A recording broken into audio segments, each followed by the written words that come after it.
नमस्कार दोस्तों, स्वागत है आप और आपके साथ मैं हूं आशिमा त्यागी। दोस्तों, क्या आपने कभी किसी सरकारी कर्मचारी के रोते हुए आखिरी शब्द सुने हैं? वो शब्द जिसमें सिर्फ दर्द नहीं, एक सिस्टम की बेरहमी का पूरा सच छिपा होता है। मैं चर्चा में आगे बढ़ूं उससे पहले आप एक वीडियो देखिए। रोते हुए लगते इस कर्मचारी की पीड़ा को सुनिए। इस दिन से चैन से सब आया हूँ। तेरी छोटी छोटी चार लड़कियां हैं। कहाँ से समय दे रहा होता तो ये कहाँ से पूर्ण हो जाता। तो इस वीडियो को देखने के बाद आपको समझ में आया कि सिस्टम की बेरहमी का जिक्र मैंने क्यों किया।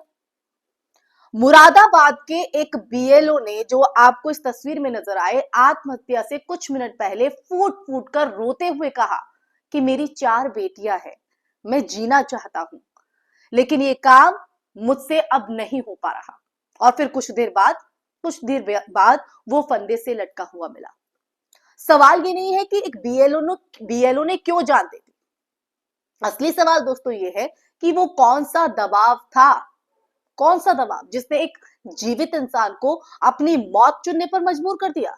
सालों से हम ये सुनते आए हैं कि बीएलओ पर दबाव है, लेकिन इस बार मामला सिर्फ दबाव का नहीं है, एक ऐसे वातावरण का भी है जिसमें कर्मचारियों को इंसान नहीं, मशीन समझा जाता है। एसआईआर की प्रक्रिया के नाम पर जिस तरह से जमीनी कर्मचारियों से लगातार धमकियों, टारगेट और एक एक नाम काटने के प्रेशर की शिकायतें आ रही हैं, उससे ये पूरा का पूरा सिस्टम कैसे बन गया है, इसका अंदाजा इसी एक घटना से लगाया जा सकता है। एक कर्मचारी जिसकी अपनी जिंदगी की जिम्मेदारियां थी, 4 बेटियां थी, पूरा परिवार था, जिसका परिवार उसकी मुस्कान पर जीता होगा, वो आखिरी आवाज वो आखिरी आवाज में सिर्फ इतनी राहत चाहता था कि उसे ये काम ना दिया जाए। वो जीना चाहता था, लेकिन उस राहत को किसी ने गंभीरता से नहीं लिया और आखिरकार उसने अपनी जीवन लीला समाप्त कर दी।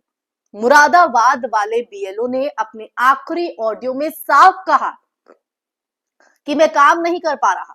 अब सोचिए, ये शब्द सिर्फ एक नौकरी की बोझ का बयान नहीं है और नहीं हो भी सकता। ये उस मानसिक टूटन का भी सबूत है जहां सिस्टम आपको इतना चूर चूर कर देता है कि आप खुद को बोझ लगने लगते हैं। और यही स्थिति सबसे खतरनाक होती है। और ये कोई आइसोलेटेड इंसिडेंट नहीं है। कई राज्यों से लगातार ये खबरें आती रही हैं कि बीएलओ पर ऐसा दबाव बनाया जा रहा है। ऐसी तस्वीर सामने आ रही है कि जिन इलाकों में खास वोटिंग पैटर्न है, वहां के नाम काटने को प्राथमिकता दी जा रही है। और ये दावा सही है या गलत, ये जांच का विषय है। लेकिन इतना जरूर है दोस्तों, इतना जरूर है कि जमीनी कर्मचारी इस भार तले जो है वो दब रहे। इस बीएलओ ने अपनी आखिरी बातें रोते हुए रिकॉर्ड की ताकि शायद कोई सुन ले, लेकिन उसकी आवाज उसी तरह अनसुनी रह गई जैसे बाकी कर्मचारियों की शिकायतें। और विडंबना देखिए कि वो कह रहा था कि वो जीना चाहता है, लेकिन सिस्टम ने उसके जिंदा रहने की इच्छा को भी ड्यूटी की लापरवाही की तरह लिया। क्या वोटर लिस्ट सुधारने के नाम पर जमीनी कर्मचारियों को इतना उत्पीड़न सहना चाहिए? बर्दाश्त करना चाहिए कि वो अपनी जिंदगी खत्म करने पर मजबूर हो जाए, अपने परिवार को पीछे अकेला छोड़ जाए?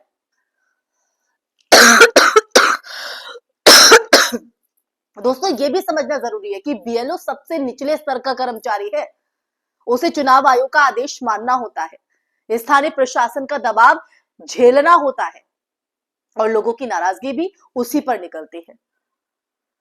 ऊपर बैठे अफसरों के लिए ये आंकड़े और टारगेट होते हैं, लेकिन नीचे खड़े बीएलओ के लिए ये उसकी जान, उसका मानसिक संतुलन और उसका परिवार होता है। दोस्तों, इस घटना के बाद लोग पूछ रहे हैं कि क्या बीएलओ की सुरक्षा, उनकी मानसिक सेहत, उनके काम की स्थिति पर कोई राष्ट्रीय नीति बनेगी, या उनकी मौतें सिर्फ ड्यूटी के दौरान की घटना कहकर फाइल में बंद कर दी जाएंगी।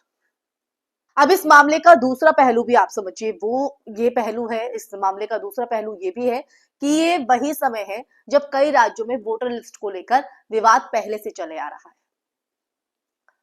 नाम काटे जाने की शिकायतें, पक्षपात के आरोप और राजनीतिक दबाव, और ऐसे माहौल में बीएलओ सबसे ज्यादा खतरे में होते हैं, क्योंकि किसी भी गलती या असहमति का जो पूरा ठीकरा है वो उसी के सिर मढ़ दिया जाता है, उसी के सिर पर फोड़ दिया जाता है।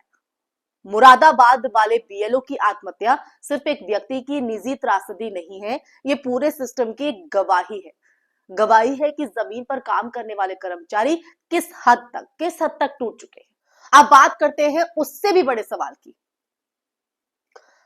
क्या इस देश में एक कर्मचारी को यह कहने का हक होगा कि मैं ये काम नहीं कर पा रहा, मुझे किसी और काम में लगा दीजिए? या उसे मरने तक मजबूर किया जाएगा कि अगर किसी कर्मचारी का काम नहीं कर पा रहा है, कहना उसकी कमजोरी नहीं बल्कि उसकी मदद की पुकार है। तो फिर ये पुकार बार बार अनसुनी क्यों की जा रही है? क्यों ऐसी जिंदगियां तबाह की जा रही हैं? और अब बंद करने से पहले ये सोचिए दोस्तों, ये आदमी चाहता था कि वो जिंदा रहे, वो मरना नहीं चाहता था। लेकिन अगर एक सरकारी कर्मचारी सिर्फ इसलिए अपनी जान ले ले कि उसे इंसान नहीं एक आदेश पालक मशीन समझा जा रहा है, तो ये सिर्फ सिस्टम की विफलता नहीं है, पूरी समाज की विफलता है। क्योंकि किसी भी देश की अगर बात करें, किसी भी देश की लोकतांत्रिक प्रक्रिया का आधार उसके वही लोग होते हैं जो सबसे निचले स्तर पर काम कर रहे हैं।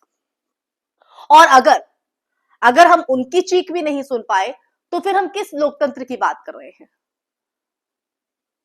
बताइए, किस लोकतंत्र की? आज इसी सवाल पर मैं ये चर्चा में यही विराम लगाना चाहूंगी। ये सवाल मैं आप लोगों पर ही छोड़े जाती हूँ। जवाब आप खुद ढूंढिए, अपने अंदर, अपने नजरिए के साथ, अपने विचारों के साथ।